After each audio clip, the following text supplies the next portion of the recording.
ఇంకోటి మాట్లాడుతున్నారు, అది కరెక్ట్ కాదు. ఆయన్ని నమ్మాం మేము చాలా. ఆయన చాలా మారాలి ఆయన. ఎందుకంటే ఆయన ఏదో ఎవరో పైనోళ్ళు చెప్పింది కాదు.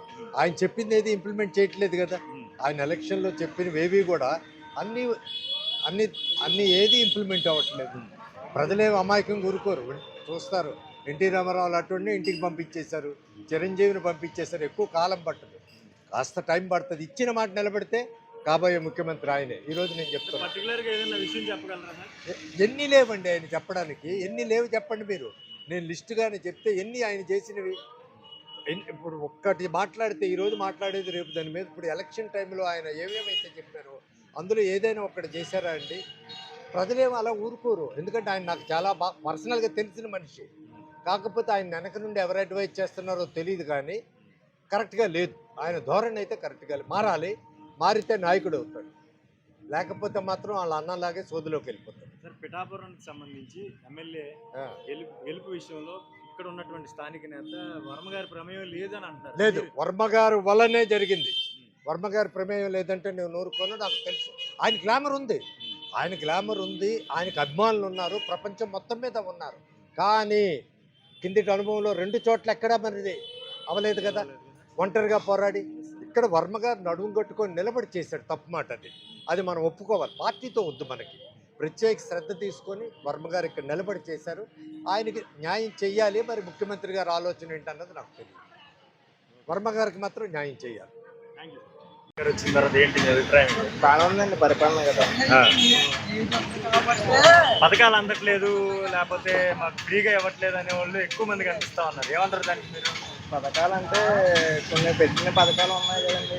అంటే డిగ్రీ చదువుకున్న వాళ్ళకి నిరుద్యోగ భృతి అని చంద్రబాబు నాయుడు ఇలాగా మా ఇయర్లీ 3,000 మంత్లీ 3,000 వేస్తున్నారు కదండి. అది ఒకటి మన అమల్లో లేదు. ఇంకా ఉన్నాయండి పథకాలు, ఐడియా లేదు. అంటే రోడ్లు గట్రా బాగానే వేశారు. సామలకోట రోడ్డు బాగానే పెద్దగా. పవన్ కళ్యాణ్ గారి గెలుపులో వరం గారి పాత్ర ఎంత ఉంటుంది? నాగబాబు గారు కర్మ అని అంటున్నారు. ఆయన ఏమంటారు దానికి మీరు? మరి ఆయన మనం ఏం చెప్పలేమండి. మరి ఆయన ఇక్కడ సపోర్ట్ చేశారండి. మరి ఆయన వర్మ గారు కూడా. మీ అభిప్రాయం ఏంటి? వర్మ గారు ఇక్కడ గెలుపులో భాగస్వామ్యం ఉంటుందంటారు? ఉంటుందండి. ఆయన మరి ఆయనకి తోడుగా ఉన్నారు కదండి. పవన్ కళ్యాణ్ గారికి తోడుగా ఉన్నారు. మరి ఎలక్షన్ టైంలో వర్మ గారు ఉంటుందండి. ఆయన పాత్ర ఉంటుంది, ఉండకపోవడం ఉండదు. కొంచెం టైం పడుతుంది అనుకుంటున్నాను. ఓకే. మేము చెన్నై నుంచి వచ్చాను. మా అమ్మగారితో పిఠాపురం అండి. పవన్ కళ్యాణ్ బాగున్నదని అనుకుంటున్నారండి అందరూ. ఏం గమనించారు మేడం గారు మార్పు అప్పటికి ఇప్పటికి? నాకు ఇంకా టైం కావాలండి మార్పు గమనించడానికి. అంటే పిఠాపురంలో పవన్ కళ్యాణ్ గారికి వర్మ గారి కారకులు అనుకుంటున్నారా కాదనుకుంటున్నారు? అంత డీప్గా నాకు తెలియదండి. మేము చెన్నై నుంచి ఇప్పుడే వచ్చాం. మా అమ్మగారితో పిఠాపురం. ఎలా ఉంది పరిపాలన? ఎలా ఉంది? బాగానే ఉందండి పరిపాలన. అంటే ఏం చెప్పలేరు పరిపాలన. మరి ఈ పలానా ఇస్తారని చెప్పలేరు. గ్యాస్ ఇచ్చారండి. గ్యాస్ మా డబ్బులు ఎత్తి మేము వేసుకున్నాం. మళ్ళీ గ్యాస్ బ్యాంకులో డబ్బులు వస్తాను అదే వచ్చినాయో రావాలో బ్యాంకులోని వేయించుకున్నామని ఇప్పుడు బాగానే ఉన్నాం. మరి ఎవరికి ఏం పేదలకు మరి ఎవరికి ఇవ్వలేరు అంటాను. మరి ఏమని మరి ఏం చేస్తారు అంట. మరి వాళ్ళ అమ్మగారు ఉన్నప్పుడు బాగా చేసేవారు అని. మరి మా తెలుగుదేశానికి ఇస్తాం ఇక్కడ. మా పిఠాపురం అంటే తెలుగుదేశానికి ఇస్తామండి. ఆయన మరి ఆయన చూసేవారు కదా. మరి ఆయన రావాలా. మొన్న సభ జరిగింది కదా. మా సభ జరిగిందని మరి మేము అల్లూరు మా ఇంటికాడ ఉంటుంది. మా పాప ఉందండి ఇక్కడ. మా సభలో బాగా పెట్టారు. 16 బాక్సులు అంటే ఇచ్చారు. మొన్న మాట్లాడుతూ నాగబాబు నాగబాబు పవన్ కళ్యాణ్ గారి గెలుపులో వరం గారి ప్రమేయం లేదు అంటారు. అన్నారండి. వరం గారే చేశారు కదండి. మరి ఎంతనో వరం గారే మంచారు. మరి ఆయనే మంచారు. ఆయన బాగా చూసుకోరని మరి అంటే మంది మరి మన 5 సంవత్సరాల కింద మరి 5 రకం అనేసి కాంగ్రెస్ వచ్చింది. జగన్ వచ్చారండి. మరి ఆయనే అండి వరం గారే. మరి వరం గారే ఎందుకండి మరి వరం గారే ఇవన్నీ కట్టించారు. అప్పుడు ఇవన్నీ గదులు ఉన్నాయండి. 11 వరం గారే కట్టారు. వరం గారే ఇది చెప్పాలండి. ఆయన వస్తారని మేము అనుకున్నాం. అదే పవన్ కళ్యాణ్ గారు మరి తెలుగుదేశమే కదండి. మరి ఆయన బాగా చూసేవారని వరం గారు. ఆయన ప్రసాద్ గారు చైర్మన్ గారు ప్రసాద్ గారు ఉండేవారండి. ఆయన వరం గారు బాగా చేసేవారని. మరి ఇప్పుడు మట్టుకు మరి ఎవరో వచ్చినట్టు వినోదు చేసినట్టు వినోదండి గుళ్ళని. మరి మేము ఇక్కడ పుట్టుబడి ఉన్న వాళ్ళండి, దూరం నుంచి వచ్చిన వాళ్ళు కాదు. ఈ పవన్ కళ్యాణ్ గారు ఎలా వస్తారండి? అది పక్క బైపాస్ని పోతున్నారు. మాకేం తెచ్చారండి? ఎలా వస్తారు ఎత్తారు. పాదవదాకా వచ్చి ఈ గుమ్మ అసలు గుమ్మ ఇదే. అది కొత్త గుమ్మ. మరి మాకైనా తెచ్చారండి నేను ఎలా వస్తే ఏదైనా మాట్లాడినా బాగుంటుంది. ఏం మాట్లాడినా మేము ఆడకాడుకుంటాం, మీటింగ్లోకి వెళ్ళరు. టీవీలో చూసేవారు. మరి ఆయన వాళ్ళ నాన్నగారు చరిత్ర అంతా చెప్పుకుంటున్నారు, ఇలా జాబ్ అని అన్నీ చెప్పుకుంటున్నారు, బాగానే చెప్పుకోలేదు. మరి మరి ఇవన్నీ సప్లోనే ఏమన్నారు ఆయన గురించి ఏమన్నారు? నాన్నగారి సోహం ఏదో ఇంటర్ చదువుకున్నప్పుడు చివరి జాబ్కి వెళ్ళి ఎస్సీ ఉద్యోగం చెయ్యి కోరిక చెప్పారంటే నా నాన్నగారు ఆ ముక్క అనిపించారండి టీవీలో. అంటే అంతే బాబా, ఆయన అయితే బాగానే ఉన్నారు ఇప్పుడు మట్టికి. మరి ఎవరికి ఏమి ఇవ్వలేరు అంటాను. ఈ గ్యాస్లో అయితే ఇచ్చారండి, ఇచ్చారు కానీ మన డబ్బులు ఎట్టి కొనుక్కున్నా బ్యాంకులో ఇవ్వన్నారు. అది బ్యాంక్ వెళ్ళి అడిగో ఇచ్చారో ఇవ్వరో తెలియదు. మాటే ఈ ఊరించి అండి ఏ ఊరు భీమవరం ఎత్తే మేమే కనిపించామని ఇక్కడ గుళ్ళోకి వచ్చిన వాళ్ళందరి చేత ఓట్లు వేయించిందా నేనే. ఇక్కడ ఇవన్నీ పాడుకోవడానికి మందే కదా ఊరు. వడమ్మగారు కూడా మంచోరండి, వడమ్మగారు అడగకూడదు కదండి బాబు. ఆయన మంచోరండి. అయినా కొట్లు తీసేసినా ఆయన అడిగితే పెట్టుకోండి ఊరండి కొట్లు అంటాను. వడమ్మగారే అబద్ధం ఆడుకోదండి.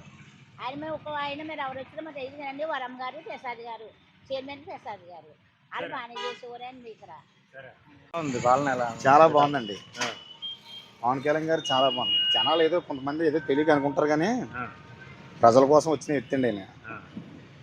ఇప్పుడు పిఠాపురం ముందు ముందు ఇంకా మేము ఏ రకంగా ఉంటుందో కూడా ఊహించుకోలేమండి. పిఠాపురం బాగుంటుంది. ఈ శివాలయం దగ్గర బతుకున్నప్పుడే 30 సంవత్సరాలు పెట్టి శివాలయం కూడా ఇది ఇది శివాలయమేనా అన్నట్టు ఉంటుందండి. మారిపోతాయి అన్నీ. మంచి వ్యక్తి అండి, ప్రజల కోసం వ్యక్తి.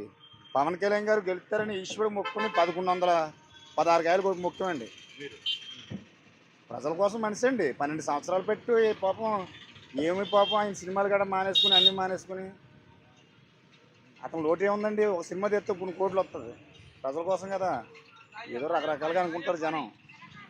మంచి వ్యక్తి అండి. 8 నెలల కాలంలో ప్రభుత్వం పనితీరు ఎలా ఉంది? నచ్చిందా మీకు? బాగానే ఉందండి. డబ్బులు పంచిపెడతాం ఎందుకు ఉంది. ఇప్పుడు డబ్బులు పంచిపెట్టేసి లోపల ఉన్న ఆడ మనిషి డబ్బులు పంచిపెట్టేసి మొగోడు పంచిపెట్టేస్తాం ఇది కదండి. ఇది సౌకర్యం బాగానే జరుగుతుంది.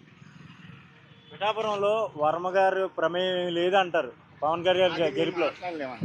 ఎందుకంటే వర్మ గారు కూడా మరి వ్యక్తిగతంగా మంచి వ్యక్తి అండి. అయినా అది మనకి అది మేము మాట్లాడలేమండి.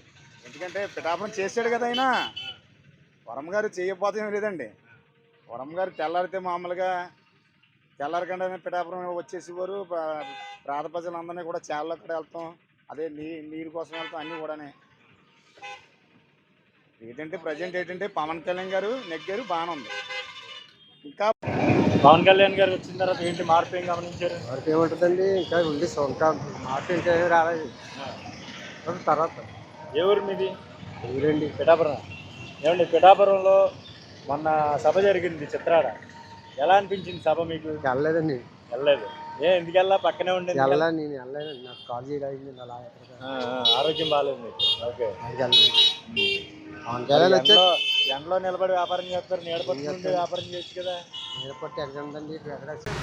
ఇప్పుడే కదండి డెవలప్ అవుతుంది ఇప్పుడే కదా చేస్తారు ముఖ్యమంత్రి గారు. తొందరపడితే ఎలాగా ఏదైనా ఎవరెంత ఇబ్బందులు పడ్డా, వ్యయ ప్రయాసాలు పడ్డా అమరావతి రాజధాని. రేపు పార్లమెంట్ సమావేశాల్లో గెజిట్లో బిల్లు కూడా వస్తుంది, చట్టభద్రత వస్తుంది అంటున్నారు సార్. ఎలా ఉంది? వస్తుందండి, రాకుండా ఎలా ఉంటుంది. చీఫ్ మినిస్టర్ గారు చేస్తారని మా అభిప్రాయం. మాజీ ముఖ్యమంత్రి గారు నిన్న మీడియా ముఖంగా మాట్లాడుతూ రాజధాని అవ్వదు, నదీ పరివాహక ప్రాంతంలో కడుతున్నారు, 2 లక్షల కోట్లు అవుతుంది, 1,00,000 ఎకరాలకు కానీ కట్టడానికి ఎకరానికి 2 కోట్లు వేసుకున్నా ఎందుకని తీసుకుంటున్నారు అంటున్నారు సార్. డెవలప్మెంట్కి ముందు కాలంలో బాగానే ఉంటుందండి. అది ముందు కాలం ఆలోచించే చేస్తున్నారని మా అభిప్రాయం అండి. ఏదైతే రివర్ బేసిస్ లేకపోతే నదీ ప్రాంతంలో కట్టరు, ఇక్కడ కడుతున్నారు. పర్మిషన్స్ అసలు కేంద్రం ఒప్పుకోవడం ముందు ఇదంతా పెద్ద తలకాయ నిప్పులా ఉందని మాజీ ముఖ్యమంత్రి గారు. కాదంటలేదండి, కొంత నది ప్రాంతమే కాదంటలేదు కదా. అవి అటేపు కూడా కట్టడాలు ఉన్నాయి కదా, నదీ ప్రాంతంలో కట్టడాలు ఉన్నాయి కదా, ఏమి ఇదవ్వలేదు కదా. మరేమి అంటే సార్ 2వ దశ ల్యాండ్ పూలింగ్ వడ్లమాలలో మొన్న మంత్రివర్గం అంతా సమావేశం అయ్యారు అక్కడ గ్రామ ప్రజలతో.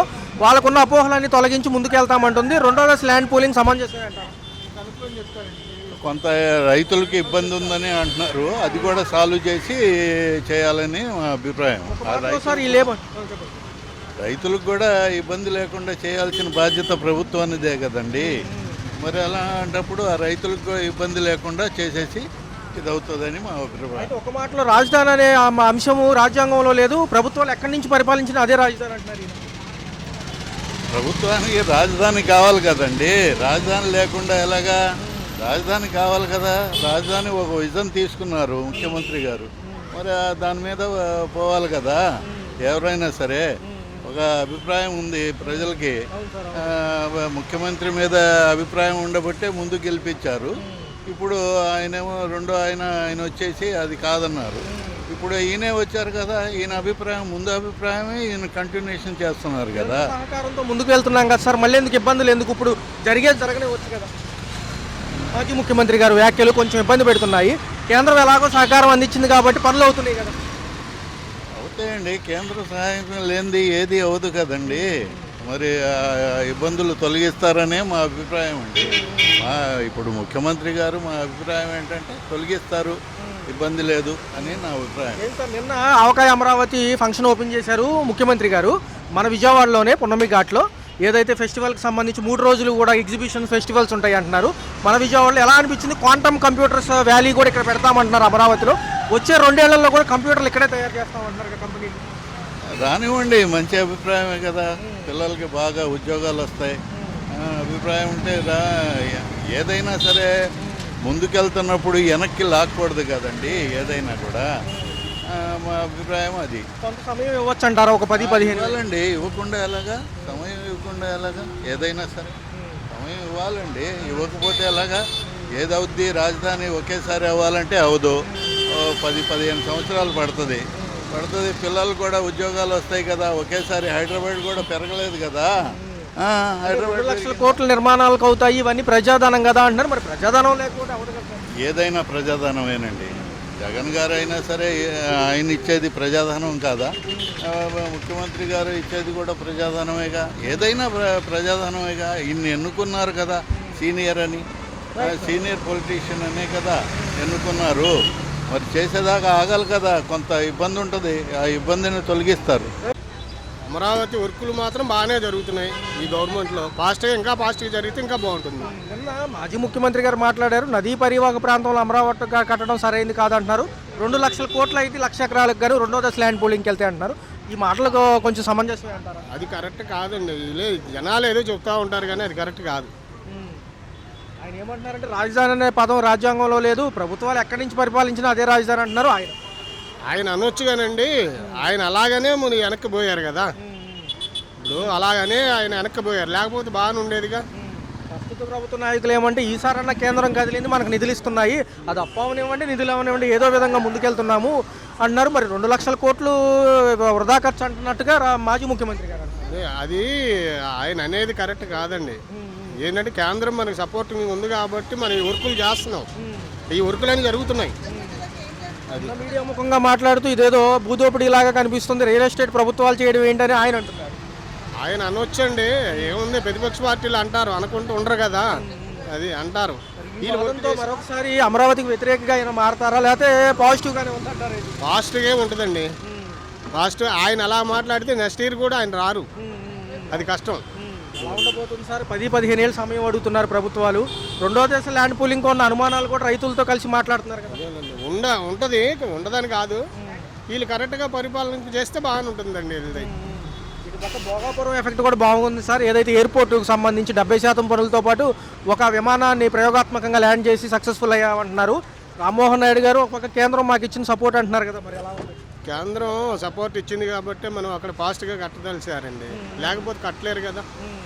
ఆ విషయంలో క్రెడిట్ చోరీ ప్రభుత్వాలు చేస్తున్నాయని జగన్ గారు అంటున్నారు. మా హయాంలోనే ముందుకెళ్ళింది అంటున్నారు. జరిగేదండి, ఎవరి హయాంలోనే ముందుకు వెళ్ళింది కరెక్టే. ఆ హయాంలో ముందుకు వచ్చింది కానీ వర్కులు చేయాలిగా. వర్క్ చేసే ఇది ఉంది, వీళ్ళ దగ్గర ఉందిగా, చేస్తున్నారు. ఏమంటారు సార్? మరి రాజధాని రైతులు ఆల్రెడీ 50,000 ఎకరాల దగ్గర ఫస్ట్ టైంలో ఇచ్చారు కాబట్టి ప్రభుత్వ భూములతో కలుపుకొని 2వ దశకి వెళ్ళడం మంచిదేనంటారు. ఎందుకంటే అంతర్జాతీయ విమానాశ్రయాలు, క్రీడా ప్రాంగణాలు కడతామంటున్నారు. 2వ దశలో ముందుకు వెళ్ళడం మంచిదేనండి. ఎందుకంటే తర్వాత వచ్చేటప్పుడు భూములు ఎవరు ఇవ్వలేరు కదా. అంతా అభివృద్ధి అయ్యాక ఎవరు ఇస్తారు? మనమే ఇవ్వం.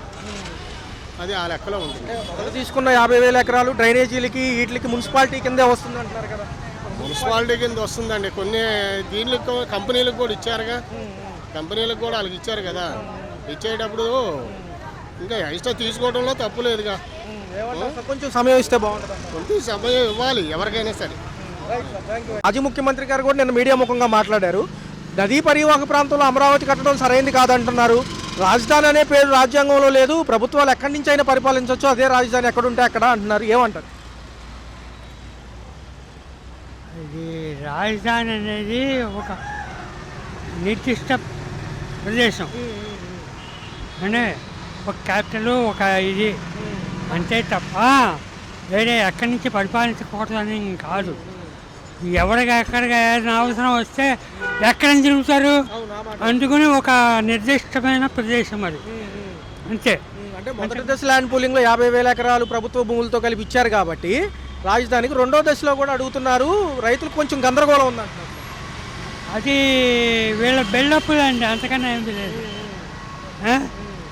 ప్రభుత్వం యొక్క రాజకీయ నాయకుల యొక్క బిల్డప్లు తప్ప వేరే ఏమీ లేదు. జగన్ గారు ఏమంటున్నారంటే ఎంత ఉంటే సరిపోతుంది చెప్పండి.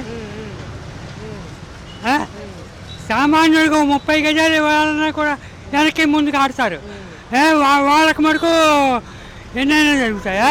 99 పైసలకే 3,000 కోట్లు ఆస్తి ఇస్తున్నారు. 99 పైసలకి ఎట్లా ఇస్తున్నారండి? 99 పైసలకి 3,000 కోట్లు ఆస్తి ఇస్తున్నారు.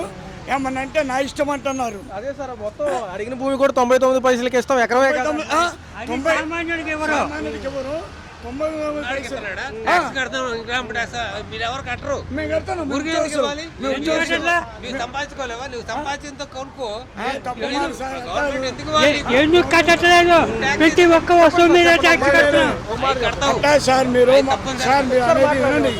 సామాన్య మానవుడికి ఏం న్యాయం జరిగింది చెప్పండి, మీ గుడి మీద చేసుకోండి. నాకేం అన్నాడు చౌదరిని ఎందుకు కొట్టేసి ఇప్పుడు ఆనాడు కాదు, ఇప్పుడు ఒక్క మాట అండి. ఆనాడు కాదు, బానిస బతుకు ఈనాడు 78 ఏళ్ళ నుంచి బానిస బతుకు. ఫ్రీ బస్ అన్నారు. ఒక్క మాట కాదు సార్, ఫ్రీ బస్ అన్నారు. మేము డబ్బులు ఇచ్చి నిలబడాలి. ఫ్రీ టికెట్ కూర్చొని ఆడవాళ్ళు వస్తే లేచి మనం కూర్చోనా? ఎక్కడ న్యాయం అండి? ఆడవాళ్ళ సీట్లో కూర్చుంటున్నారు మీరు వెళ్ళి. ఒక్క మనిషిని బట్టి అభివృద్ధికి మేము 1 ఎకరమే కాదు ఎన్ని ఎకరాలని 99 పైసలకి ఇస్తామని మీడియా ముఖంగానే మాట్లాడుతున్నారు. అవునండి, ఇప్పుడు మీడియా ముఖం చెప్తున్నా. 99 పైసలకి కనీసము టూత్ పేస్ట్ రాదు, ఓ చాక్లెట్ కావాలంటే డైరీ మిల్క్ రాదు. 99 పైసలకి ఇస్తున్నాడు. ఏమనంటే నా ఇష్టం అంటారు. నారా లోకేష్ గారు ఎప్పుడైనా కళ్ళు తెరవండి, ప్రజలకి న్యాయం చేయండి, అంతేగాని నా ఇష్టం అనేది కాదు. ప్రజలు ఎన్నుకొని నీకు ఓట్లు వేశారు. ఎందుకంటే చంద్రబాబు నాయుడు గారు మంచి జనరల్ నాలెడ్జ్ పర్సన్, ఏదో మేలు చేస్తానని చేశారు. కానీ మీరు ఏం చేస్తున్నారు? మీ ఇష్టానుసారంగా దానా దత్తమని చేస్తున్నారు. ఎక్కడో ఉన్న కంపెనీని తీసుకొచ్చారు, ఇంత కంపెనీ. ఆ కంపెనీకి 3,000 కోట్ల ఆస్తి ఎలా ఇస్తున్నారు? అంటే మొన్న అన్నారు కదా సార్, నిన్న కూడా ఒక అన్నాడు. నేను వైజాగ్ మీటింగ్లో నా ఇష్టం అన్నాడు. నీ ఇష్టం అనేది తప్పు మాట, మీరు అలా మాట్లాడకూడదు. ఒక మంత్రి గారు ఉండి మీరు అలా మాట్లాడతాం పద్ధతి కాదండి, దయచేసి. ఎందుకంటే ఇక్కడైనా కళ్ళు తెరిచి ప్రజలకు న్యాయం చేయండి. పవన్ కళ్యాణ్ గారు మీరు ఏమన్నారు? మేము అన్యాయం జరిగితే ఊరుకొని అన్నారు. మీరు ఇప్పుడు ఏం చేస్తున్నారు? 99 పైసలకి 3,000 కోట్ల ఆస్తి ఎలా ఎట్లా ఇస్తున్నాడు? రుషికొండ 400 కోట్లకే అడిగారు. యోగా చేశారు, 300 కోట్లు పెట్టారు ఒక్కరోజు. పనికిరాని యోగా 300 కోట్లు. రుషికొండ 400 కోట్లు పెడితే అది ఎప్పటికైనా పనికి వస్తుంది. మరి మీరు ఏ న్యాయం చేస్తున్నారు? మరి ఇదే వాదనలో నిన్న మీడియా ముఖంగా మాజీ ముఖ్యమంత్రి గారు మాట్లాడారు సార్. అమరావతి నదీవాహ ప్రాంతంలో కట్టడం సరైంది కాదంటున్నారు. రాజధాని పేరు ఎక్కడా లేదు రాజ్యాంగంలో, ఎక్కడి నుంచి అయినా పరిపాలించవచ్చు ప్రభుత్వాలు అంటున్నారు. ఓకేనా? అది మనకి గోదావరి కృష్ణా నది పక్కన కట్టేది. అది ఆనవాయితీగా ప్రజలకి పనికి వస్తుందంటే, ప్రజలకి పనికి వచ్చేదైతే ఓకే. మాకు ప్రజలకి పనికి వచ్చేదైతే ఓకే. ప్రజలకి పనికిరాంది మీరు చేసి వేస్ట్. ల్యాండ్ పూలింగ్ కూడా మరి ఇబ్బందే కదా సార్, రైతులకి మళ్ళీ ఫస్ట్ క్లియర్ చేయలేదు. మరి చేయలేదు, ఏం చేశారండి? ఉచిత బస్సు పెట్టాడు, ఆడవాళ్ళకి ఫ్రీ ఇచ్చాడు. మగవాళ్ళు ఇబ్బంది పడుతున్నారండి. ఇప్పుడు చీరాల నుంచి వస్తున్నాం, దగ్గరగా 3:30 గంటలు పట్టింది. 3:30 గంటలు డబ్బులు ఇచ్చి కూర్చొని వచ్చాం. ఆధార్ కార్డు చెప్తే ఆడవాళ్ళు కూర్చుంటున్నారు, ఆడవాళ్ళు కూర్చుంటున్నారు. న్యాయం ఎక్కడుంది? ఏమనంటేనే నా ఇష్టం, నేను ఇస్తాను అంటాం. పెద్ద సనాతన ధర్మం పవన్ కళ్యాణ్ గారు కూడా ఇది ప్రశ్నించే హక్కు నీకుంది. ఇది ఎందుకు అడగవు? అంటే నువ్వు నేనేమనంటేనే జగన్ ఇట్లా జగన్ చేసే నీ తోలు తీస్తా అది ఇది అంటాడు. నువ్వు ముందు నారా లోకేష్ గారిని 3,000 కోట్లకి 99 పైసలకి ఎట్లా ఇస్తావు అని నువ్వు నిలేసాడు. అది ధర్మం ఉంటుంది. మరి కరెక్టేనంటారా? 2 లక్షల కోట్లు రాజధానికి అయిపోతున్నాయి కదా, పొలాలకి వాటికి అంటున్నారు. 2 లక్షల కోట్లు భూమి తీసుకుంటే మరి ఎలా అంటున్నారు కదా? అది రైతులకి అన్యాయం చేస్తున్నారు. రైతులకి మటుకు ఇది అన్యాయం జరుగుతుంది. ఎక్కడైనా కళ్ళు తెరిచి రైతులకి మేలు చేయండి. వాళ్ళు నానా బాధలు పడి ఏడుస్తున్నారు. వాళ్ళ ఉసురు తగిలేలాగా చూసుకోకండి. ఇవాళ మీరు 1000 కోట్లు సంపాదించుకోవచ్చు, కానీ వాళ్ళ ఉసురు తగలకుండా మీరు చూసుకోండి. ఎందుకంటే మనం సంపాదించింది కాదు, మన పిల్లలు బాగుండాలి. మన పిల్లలు మన ఉత్సవం బాగుండాలంటే కర్మఫలం అనేది ఎవరిని వదిలిపెట్టరు. ఇది ఇంపార్టెంట్ మ్యాటర్. కర్మఫలం అనేది ఎవరిని వదిలిపెట్టరు. 1000 కోట్లు ఉన్న రాజశేఖర రెడ్డి గారే ఇంత దొరకలేదు. మహానుభావుడు. దయచేసి అర్థం చేసుకొని ఎక్కడైనా ప్రజలకు మేలు జరిగేది చేయండి.